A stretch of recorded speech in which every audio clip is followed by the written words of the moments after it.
तब रतिया कहतिया कैसे हर जी राजा भाई नई छत बानी कि लागे ना सया के हो के नजरिया कैसे जी राजा भाई नई छत बानी जी राजा भाई नई छत बानी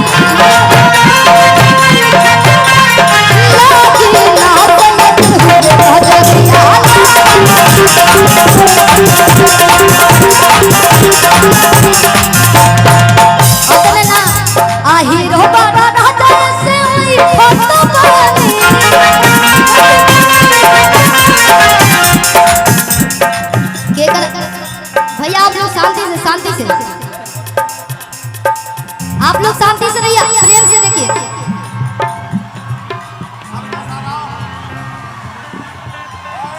अतना हल्ला होत रही, रात भर हल्ला होत रही, लेकिन ओई में मिला के चले के बाद आही रो बारा राजा से ओई खत बानी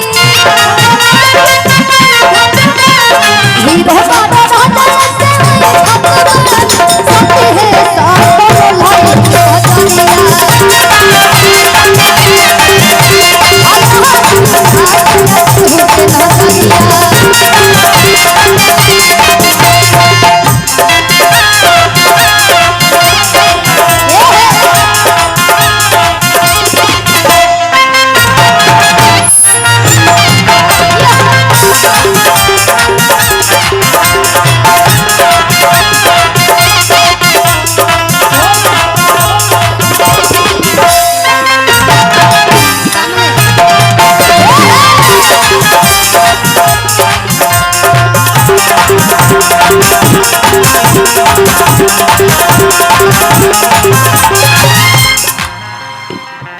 अभी आप लोग थोड़ा सा हल्ला कम करें, हम जाना था नहीं कि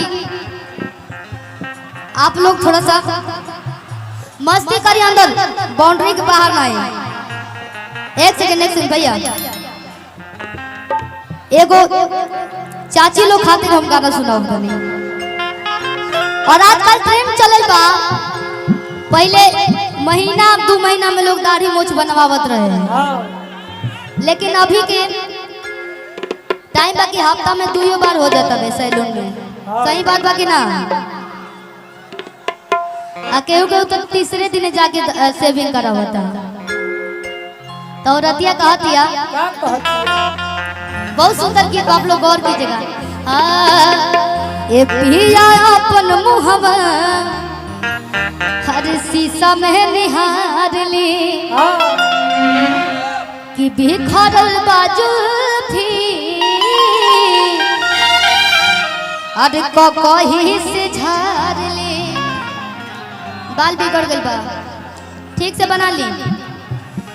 अतने ना कि निकलता पेट दौड़े जाए राजा जी। एक और समस्या बा, पहले के मर्द जब दुबई जा सलो कमाए चाहे बाहर, मोटा के आओ तो बड़ा बड़ा ही होके गाँव में होके नो कि फलाना आइल बने बड़ा मोटा के आइल बने। लेकिन अभी ही चलता कि जहाँ तनी सा तोन फेंकला तो कष्टे बा, ए भाई वो तो ओकर पेट निकल गई बा। तो रतिया कहते कैसे ए पिया अपन मुहवा हर शीशा में निहार ली कि बिखरल बाजू थी अरे तो कहीं से झाड़ ली कि निकलता पेट दौड़े जाई राजा जी कि तोड़िया अरे पाकी के भइल बुझा डाई लगाई राजा जी। गांव में हमार तारीफ होला, नैहरों में तारीफ होला कि उनकर दूल्हा बड़ा सुंदर मिल, बड़े स्मार्ट।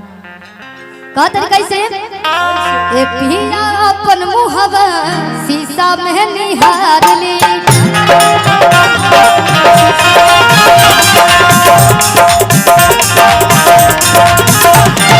बिखरल बाजू थी कहीं से झाड़ ली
सब लोग सुने और शब्द पे आप लोग गौर कीजिएगा, ठीक है?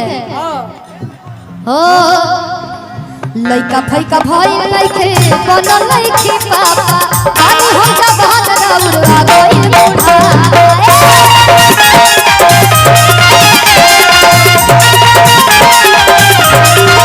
लइका फैका भइल लइके बनल लइकी पापा पानी हम जबान रउरा गइल बूढ़ा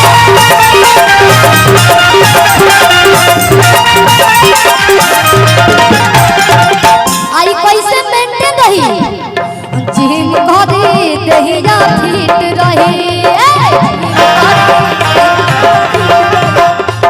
जोड़ी हमनी के कंप्लीट रही